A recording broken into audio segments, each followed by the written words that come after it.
We're going to move over to our Good Day Health Alert. And with today being National Call Your Doctor Day, yeah, that's exactly what it sounds like, we thought it'd be perfect time to take control of our well-being. So joining us live right now is with 5 signs you should never avoid is MedStar Health Urgent Care Medical Director, Amanda Joy. And Amanda, it is a joy to have you with us this morning. Oh, thank you. Good morning. You see how I did that there? I just wanted to put your name into play. I love the name Joy. All right, Amanda, so let's talk about this. There's a spectrum here, right? There's people like me who, I'll sneeze twice in a row and think I got to go to the doctor, right? And then there's people who are on the other end that says, you know what, it'll heal by itself. So where's that happy medium where you just know, okay, listen, let me call the doctor because I know that there's something happening inside of my body?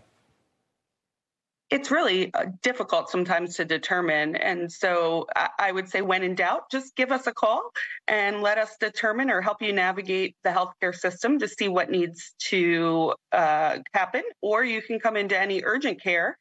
We'd be happy to take a look and give you our advice and tell you whether we think you need something more in depth like the hospital or whether we can just treat you. Okay, got it. So let's get into these 5 steps. So the first step is you got to check and make sure you got that fever under control. So what is the nice point that you should be checking as you go into the doctor to know that you need to go to the emergency room if you're here above the certain temperature? There's not really a temperature that would send you to the emergency room. It's more the persistence of fevers.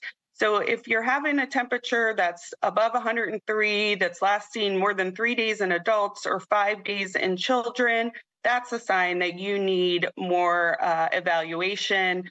If you have an infant that's less than 90 days, don't wait those 5 days. Any sign of fever in an infant or a newborn, we should be calling the doctor right away. Absolutely. Okay, now number 2, severe pain. So this is different than going to the gym and working out and just feeling all that, that lactic acid just setting in the body. This is actually when you feel persistent pain over and over again. Correct. So if you're feeling that severe pain in your chest or in your abdomen, those are signs where we want you to just call 911 or go over to the emergency room. Those could be signs of something life-threatening like a heart attack or a blood clot, or something like appendicitis. But if you're having kind of mild pain that's been lasting for, a few weeks, that's time to call your doctor. I would say if it persists more than a week, it's time to get any pain checked out. Well, Amanda, and then this third step here is difficulty breathing, right? So I know a lot of us are dealing with allergies right now, and then sometimes that does trigger us to have some tracheal response. What is happening right now with difficulty breathing? When do you know it's time to check yourself in?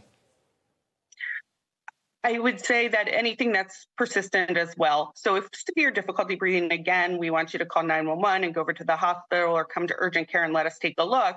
But if you're just kind of mildly feeling short of breath or it's been persisting, you notice going up the steps, you're becoming more and more winded, that's the time to call the doctor and get in and get evaluated.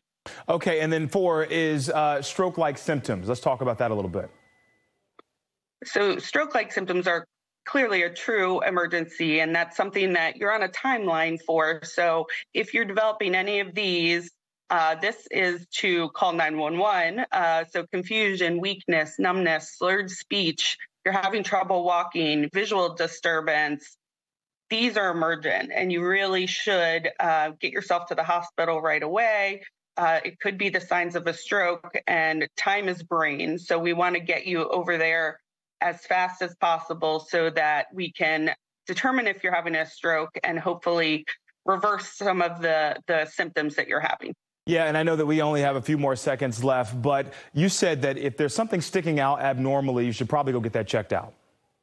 Yeah, so if you have a lump or a bump, a hernia, you got something sticking out of your belly that wasn't sticking out before, it's time for us to take a look. Those could be something simple like an enlarged lymph node, but it could also be a cancer, and we don't want to miss that.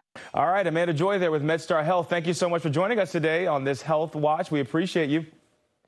Have a great day. All right, have a great day. Thank you.